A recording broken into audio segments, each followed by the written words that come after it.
¿Qué tal? Bienvenidos todos a nueva entrega de Hispan TV Noticias. Comenzamos. Un ataque terrorista en la ciudad de Shiraz, en el sur de Irán, dejó al menos 15 muertos, entre ellos 2 niños y 19 heridos hasta el presente. Según informes de medios locales, un hombre armado abrió fuego contra la gente en el sagrado mausoleo de Shah Cheragh, en Shiraz. El atacante de origen extranjero, perteneciente a un grupo de takfiríes, ha sido capturado por las fuerzas de seguridad como autor del acto terrorista. Las operaciones policiales siguen en curso.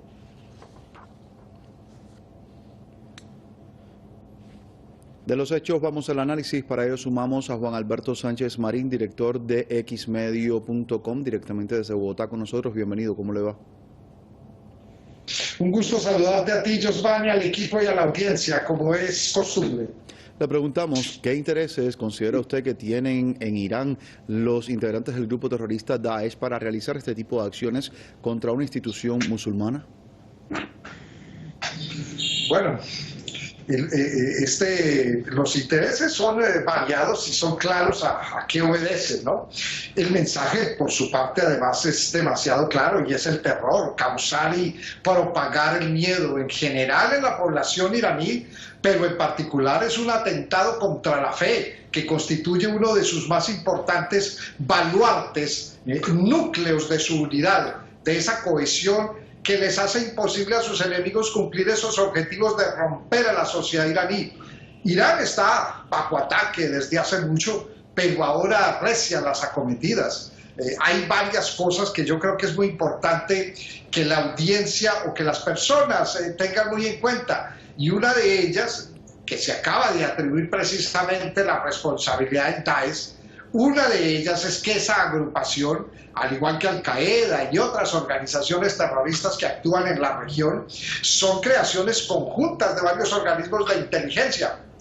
Bueno, ¿qué digo yo de inteligencia? De organismos delincuenciales de injerencia occidentales. Y me refiero a que Daesh es un engendro de la CIA estadounidense, del MI6 inglés y del Mossad israelí. Pero también participaron los servicios de inteligencia de Pakistán, la llamada Presidencia General de Inteligencia de Arabia Saudita.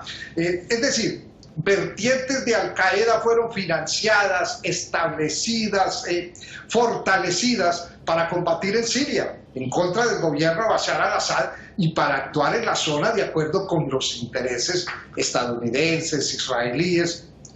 Contrataciones de la OTAN fueron hechas, las fuerzas de defensa israelíes directamente comprometidas. Es decir, en estos actuales momentos el mundo asiste a una guerra de alcance mundial y esta guerra se desarrolla en distintos frentes, enfrentamiento abierto como el de la OTAN y Estados Unidos contra Rusia en Ucrania, que es presentado como una invasión de Rusia, pero que en verdad es una agresión de Estados Unidos y de la OTAN contra la Federación Rusa.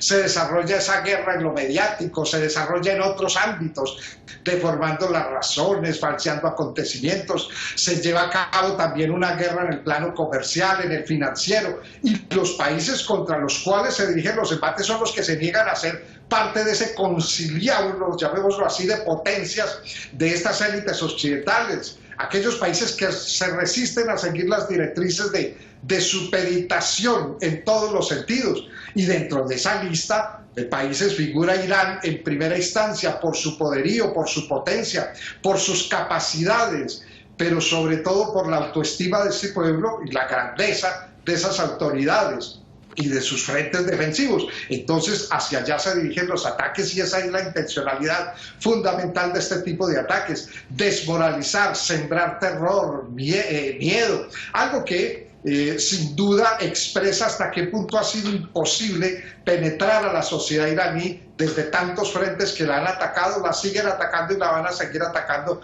precisamente por su interés. Le pregunto más, Sánchez Marín, a esta hora, desde la perspectiva del análisis y en el actual contexto que vive exactamente la República Islámica, ¿qué relevancia considera usted tiene esta reacción que ha dado la ONU a través del portavoz del secretario general de la organización, Stefan Dujarric, exactamente de afirmar que este ataque terrorista contra un lugar religioso merece una condena? Así lo ha dicho con todas las letras. Bueno, claro que merece una condena absoluta, abierta y decidida. Este tipo de declaraciones, bueno, sería inaceptable que no se produjeran. Y es importante que se den casi de inmediato de ocurrido el ataque.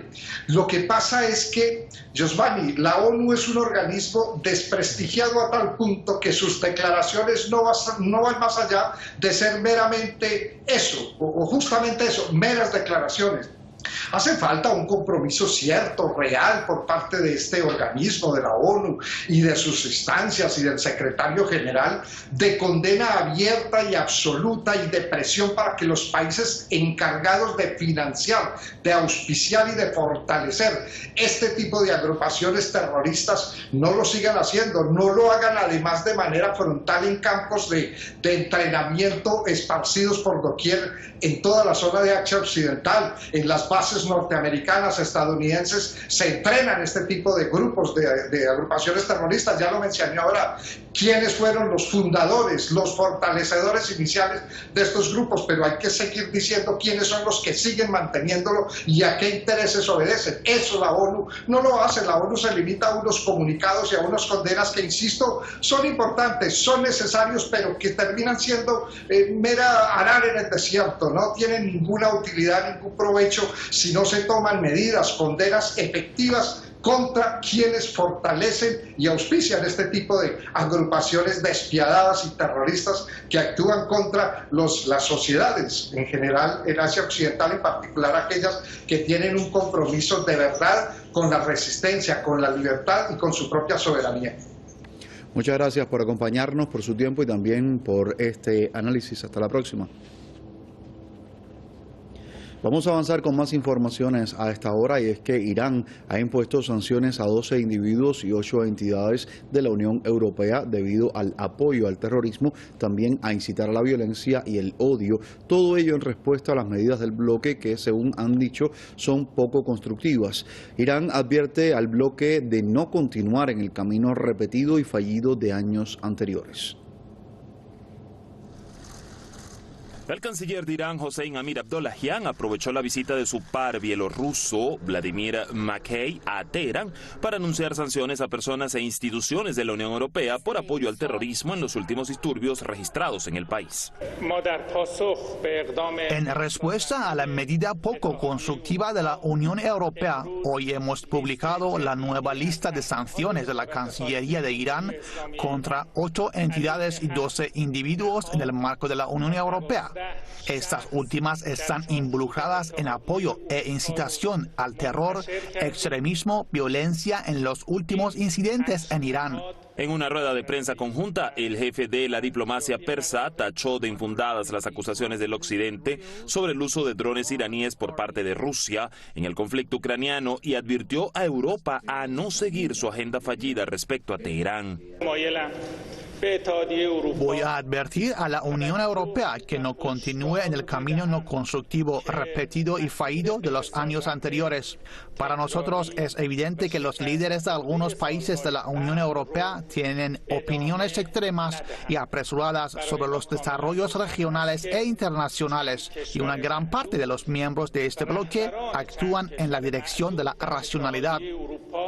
Según Amir Abdollahian, el camino de la diplomacia va bien para llegar a un acuerdo para reactivar el PIAC. Sin embargo, denunció declaraciones hipócritas desde Estados Unidos en los medios de comunicación que contradicen sus mensajes diplomáticos. Mientras algunos funcionarios de Estados Unidos tienen prisa por enviar mensajes diplomáticos confidenciales para llegar a un acuerdo, y en la mesa de negociaciones indirectas o intercambiando mensajes indirectos, expresan repetidamente su interés al respecto, pero al mismo tiempo apoyan el terror y los disturbios en Irán. Su objetivo es obligarnos a retirar de la mesa de negociaciones. Sin duda, no nos retrocederemos de nuestras líneas rojas para asegurar los intereses nacionales del pueblo. Asimismo, el presidente iraní Seyed Ebrahim Raisi, en la reunión con el canciller de Bielorrusia, insistió en el desarrollo de la cooperación entre países independientes para neutralizar las sanciones unilaterales. Recordó que las medidas coercitivas no han detenido a Irán de ninguna forma y el aumento de la enemistad de Washington hacia Teherán deriva del aumento de su poder. Dani Pérez Díaz con información de Faimé Soya, Hispan TV Noticias. El movimiento de resistencia islámica de Palestina Hamas condena los crímenes de Israel contra los palestinos. Asegura que el régimen solo entiende el lenguaje de la fuerza. Khaled Mashal, el líder de Hamas, se refirió así al asesinato de 6 palestinos en la jornada del martes en Cisjordania ocupada por parte de las fuerzas israelíes. Asegura que los crímenes del régimen sionista nunca socavarán la determinación de los combatientes de la resistencia. Ha hecho un llamado a todos los palestinos a preservar la unidad nacional contra las agresiones israelíes. Y en honor al aniversario 27 del martirio del fundador del grupo de resistencia Yihad Islámica, Fathi al-Shikaki, la Yihad Islámica ha organizado una ceremonia en la Franja de Gaza. Nuestra corresponsal Udegasi tiene detalles. Como hoy, hace 27 años, el secretario general y fundador del movimiento Yihad Islámica, Fathi Ibrahim al-Shikaki, fue asesinado por uno de los agentes de la Mossad israelí en Malta en 1995. Fathi nació en el campamento de Rafah, después de que su familia fuese expulsada de la ocupada ciudad de Jaffa. A finales de los 70, al-Shikaki junto a un grupo de amigos fundaron el movimiento con el propósito de enalbolar la consigna de resistencia contra el ocupante israelí. Fathi fue quien puso al Quds como objetivo principal por el que los palestinos deberían de luchar por él, ya que sabía que el ocupante sionista es el principal problema para todo el mundo árabe y musulmán. Asimismo, y en conmemoración de su martirio, el grupo de la Yihad Islámica en la Franja de Gaza ha realizado una ceremonia para revivir el recuerdo de este líder. En el evento se informó del esfuerzo que el líder había desempeñado hasta conseguir fundar este movimiento, además de los principios que había inculcado a los líderes y que hasta la fecha son la base de este grupo. En esta ceremonia nosotros afirmamos que Fathi fue quien inició el camino de la yihad y de la resistencia hace más de 40 años y hoy, después de 27 años de su asesinato en Malta, su presencia aún sigue viva para nosotros. Seguiremos con el camino del Shikaki y los principios por los que murió, cueste lo que nos cueste. Hoy sentimos orgullo y satisfacción por el avance que ha hecho en la yihad en todos estos años a nivel de todos los países árabes. Al-Shikaki viajó entre capitales árabes e islámicas para expandir el movimiento de la yihad islámica y los principios de la resistencia para hacer frente al ocupante israelí. A día de hoy, este movimiento es uno de los más grandes y poderosos en todo el mundo musulmán y se espera que en un tiempo próximo el fin del ocupante sionista sea a través de ellos. Fathi al-Shikaki fue y seguirá siendo el líder más importante de la yihad islámica y hoy, en el 27 aniversario de su martirio, los líderes yihadistas afirman seguir sus pasos y continuar con su lucha hasta conseguir acabar con el ocupante israelí. Udegasi, Hispan TV, Gaza, Palestina. El nuevo primer ministro británico Rishi Sunak retrasa el plan presupuestario del Reino Unido hasta el 17 de noviembre, mientras la credibilidad del país en los mercados financieros se ve sacudida tras el anuncio de recortes fiscales sin financiación por la ex primera ministra Liz Truss. El nuevo premier retrasó el anuncio de un plan para sanear las finanzas públicas 2 semanas y media más allá de lo previsto inicialmente. Ha tomado la decisión con el argumento de garantizar la estabilidad económica y asegurarse de tener en cuenta las más recientes previsiones económicas. Se espera que el plan pueda establecerse en cómo el gobierno podría cubrir un déficit presupuestario de hasta 45.880 millones de dólares. Rusia ha completado con éxito un simulacro de ataque nuclear en respuesta a un adversario, ejercicios que se producen poco después de una advertencia sobre intentos de Kiev de fabricar una bomba sucia, también conocida como arma radiológica.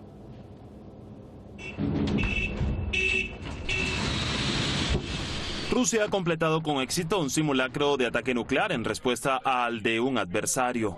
En las maniobras supervisadas por el presidente Vladimir Putin participaron las fuerzas de disuasión estratégica de tierra, mar y aire, así como el submarino de misiles estratégicos Tula. La actividad, según el Estado Mayor de las Fuerzas Armadas, puso a prueba el nivel de preparación del mando militar y las habilidades del personal directivo y operativo en la organización de la gestión de las tropas. Comandante en jefe, el entrenamiento involucra un sistema de misiles terrestres móviles YARS de las tropas de misiles estratégicos, un submarino portador de misiles nucleares de la Flota del Norte, 2 aviones Tu-95MS portador de misiles de largo alcance. Estos ejercicios se produjeron poco después de una advertencia de la defensa rusa sobre intentos de Kiev de fabricar una bomba sucia o un arma radiológica. El Kremlin a su vez reiteró que esa amenaza aún persiste. Rusia seguirá dando pasos vigorosos. Tenemos información que prueba que existe la amenaza del uso de una bomba sucia por parte de Ucrania. Tenemos información que prueba que Ucrania se prepara para un acto de sabotaje al estilo terrorista. Moscú también alertó desde las Naciones Unidas que Ucrania podría usar una bomba sucia en una operación de bandera falsa para obligar a la Organización del Tratado del Atlántico Norte, OTAN, que entre en un conflicto directo con Rusia. Ucrania tiene la capacidad, Ucrania tiene todos los motivos para hacerlo, porque sabemos que el régimen de Zelensky quiere, en primer lugar, evitar toda derrota y, en segundo lugar, involucrar a la OTAN en un choque directo con Rusia. El presidente Putin denunció que Ucrania se ha convertido en un campo de pruebas para experimentos militares y biológicos y ahora es abastecida de armamento, incluido el pesado. Agregó que no se pasa por alto la intención de Kiev de hacerse con armas nucleares y que Rusia está al tanto del plan ucraniano de usar una bomba sucia. Dani Pérez Díaz con información de Nilufar Sayadikia, Hispan TV Noticias. México confirma la existencia de una investigación contra el expresidente Felipe Calderón por tráfico de armas. Bueno, pues cuando hablamos de compra de armamento, todo mundo recuerda cómo en la época de Felipe Calderón, no nada más ahí sí, se militarizó al país, sino en el colmo de la desvergüenza. Terminó Calderón y su gobierno convertidos en traficantes de armas.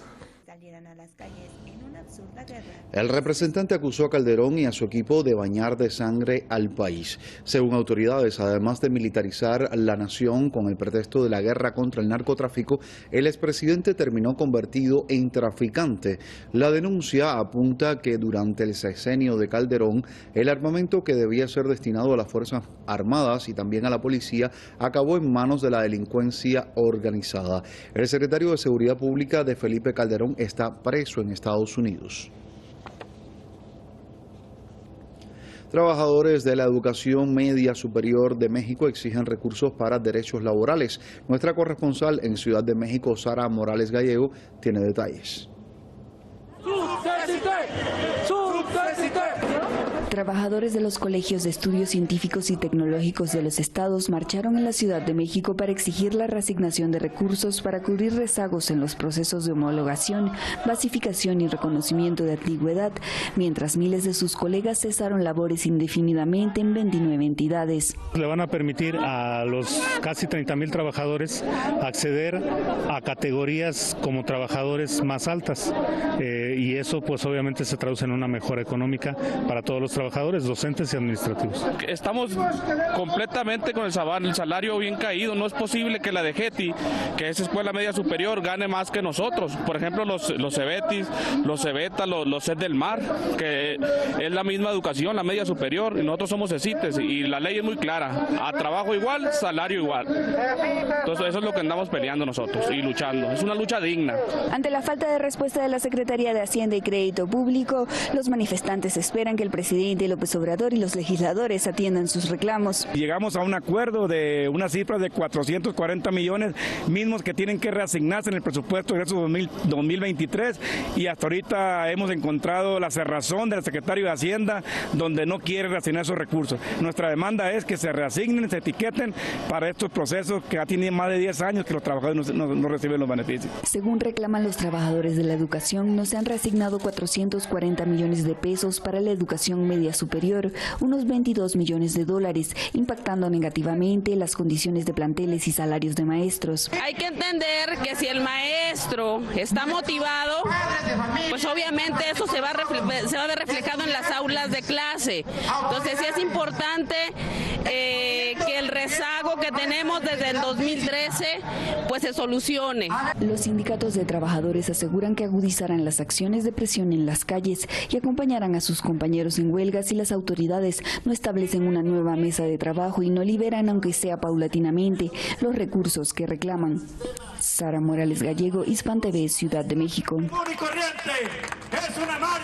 Autoridades y dirigentes sirios han vuelto a analizar el escenario palestino y las vías de afrontar los planes israelíes contra la causa palestina. Detalles con nuestro corresponsal Bashar Barazzi. La Institución Mundial de Al-Quds, el Comité Popular Sirio en apoyo al pueblo palestino y las facciones palestinas en Siria organizaron este miércoles una conferencia política para abordar el escenario palestino, a la luz de la conferencia de Argelia que concluyó con la firma del Acuerdo de Reconciliación Palestina. El foro de hoy se produce en un momento crucial que atraviesa la causa palestina con la creciente resistencia heroica en Cisjordania, la conferencia de Argelia para la Reconciliación Nacional Palestina y la reunión histórica de los líderes de las facciones palestinas la semana pasada con el presidente Al-Assad, que marcó el restablecimiento de las relaciones con Hamas. En la actividad de hoy vamos a realizar una evaluación total del escenario actual.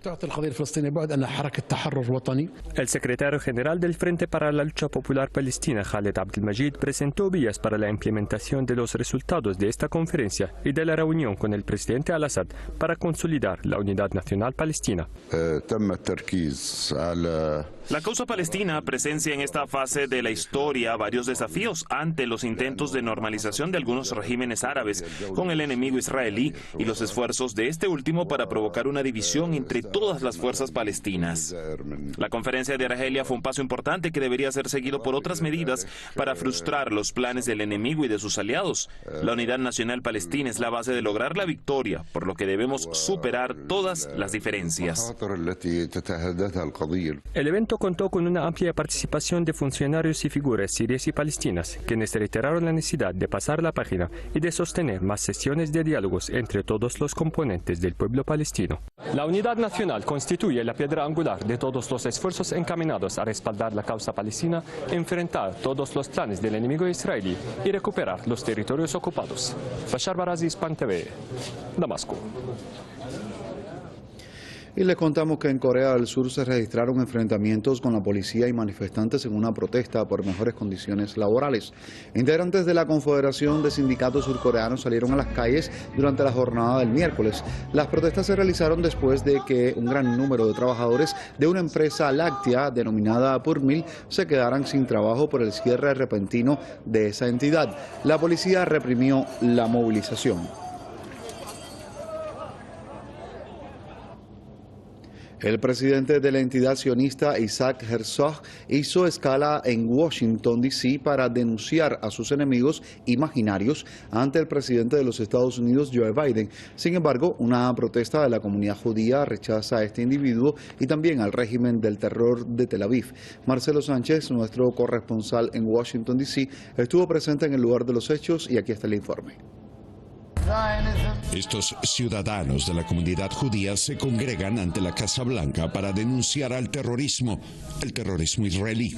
Los guardianes de las puertas o Neturei Karta son judíos dedicados a los estudios religiosos y culturales de la Torah, así como los derechos humanos. A causa de ellos son brutalizados y encarcelados por la entidad sionista, régimen terrorista que también se dedica al genocidio del pueblo palestino. Así es como la gente vivía, juntos y en paz antes de la llegada del sionismo. Esto es lo que le pasa a los judíos que no comulgan con la entidad sionista. Si uno no quiere ir al ejército, te espera la cárcel. Brutalidad. Muchachos y muchachas forzados a convertirse en criminales a los 17 años por no querer obedecer a un grupo de criminales. Mientras eso ocurre a pocos metros y detrás de estas ventanas, el presidente de la entidad sionista, Isaac Herzog, se reúne con el líder estadounidense para implorarle por más dinero, a la vez que denuncia a sus enemigos imaginarios. Herzog y cualquiera de estos portavoces no representan en absolutamente nada al pueblo judío. Ellos representan a un grupo de gángsters. Según los organizadores de la protesta, el sionismo es una ideología que pone en riesgo la vida de los palestinos, pero también la vida de los propios judíos, pues se basa en el odio, la discriminación, la violencia, la guerra y la muerte.